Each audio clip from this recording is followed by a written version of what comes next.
नमस्कार विद्यार्थी मित्रांनो, आपण सेट 2024 पेपर फर्स्ट प्रश्नसंच डी बघत आहोत। आपण 10 प्रश्नापर्यंत बघितलेले अगोदरच्या व्हिडिओला। आता 11वा प्रश्न बघणार आहोत। संयुक्त राष्ट्रांनी सहस्राब्दी विकास उद्दिष्टे कधी स्वीकारली? तर याचा आन्सर आहे पर्याय सी 2000। त्यानंतर पुढचा प्रश्न आहे, शाश्वत विकास उद्दिष्ट साध्य करण्यासाठी निर्धारित वर्ष कोणते? तर या ठिकाणी आन्सर आहे पर्याय सी 2030। त्यानंतर पुढचा प्रश्न दिलेला आहे, खालीलपैकी कोणता प्रकाश रासायनिक दुराव्याचा परिणाम आहे?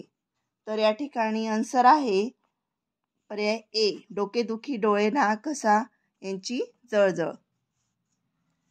त्यानंतर पुढचा प्रश्न आहे, मातीमध्ये सूक्ष्मजीवांचे संरोपण करण्याच्या प्रक्रियेला काय म्हणतात? तर याचा आन्सर आहे पर्याय सी सूक्ष्मजीव आवर्धित करणे। त्यानंतर पुढचा प्रश्न आहे, सूर्यप्रकाशाच्या संपर्कात आल्यावर सौरपटलाचा कोणता घटक थेट विद्युत प्रवाह निर्माण करण्यास जबाबदार असतो?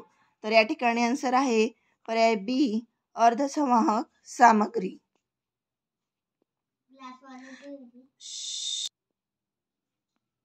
पर्यावरण शिक्षण हे फक्त जाणीव, जागृती व ज्ञान नव्हे, तर त्यामध्ये डॅश डॅशचा विकासही अभिप्रेत आहे। तर या ठिकाणी आन्सर आहे पर्याय सी योग्य अभिवृत्ती।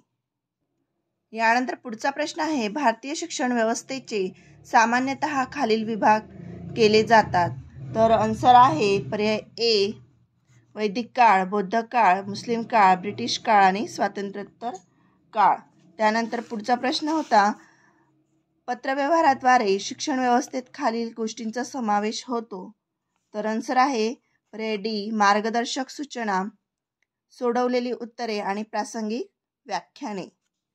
त्यानंतर या ठिकाणी पुढचा प्रश्न दिलेला आहे, पहिल्या मुक्त विद्यापीठाची स्थापना 1969 मध्ये डॅश डॅश येथे स्थापन झाली? तर बघा आन्सर आहे पर्याय बी इंग्लंडमधील मिल्टन केनीस या ठिकाणी स्थापना झालेली आहे।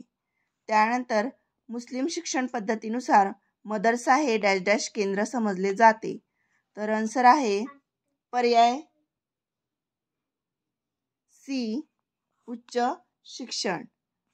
त्यानंतर पुढचा प्रश्न आहे, जर अध्यापनाच्या स्मृती स्तरावर शिकवले तर विद्यार्थ्यांना डॅश डॅशच्या संपादनासाठी विलक्षण शक्ती मिळेल? तर आन्सर आहे पर्याय बी केवळ एक म्हणजे वास्तविक माहिती। यानंतर या ठिकाणी प्रश्न दिलेला आहे, डॅश डॅश विचारात घेऊन शिक्षकाने अध्यापन पद्धती निवडली पाहिजे? 1, 2, 3 दिलेला आहे। या ठिकाणी आन्सर आहे पर्याय सी 1, 2 आणि 3 तिघही निवडल्या पाहिजे।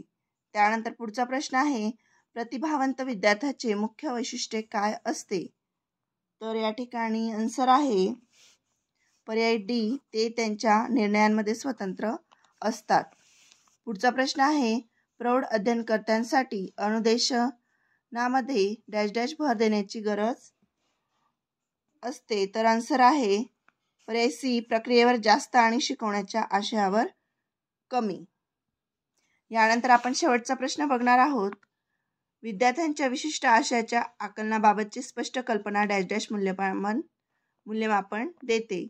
तर या ठिकाणी आन्सर आहे पर्याय सी साकारिक।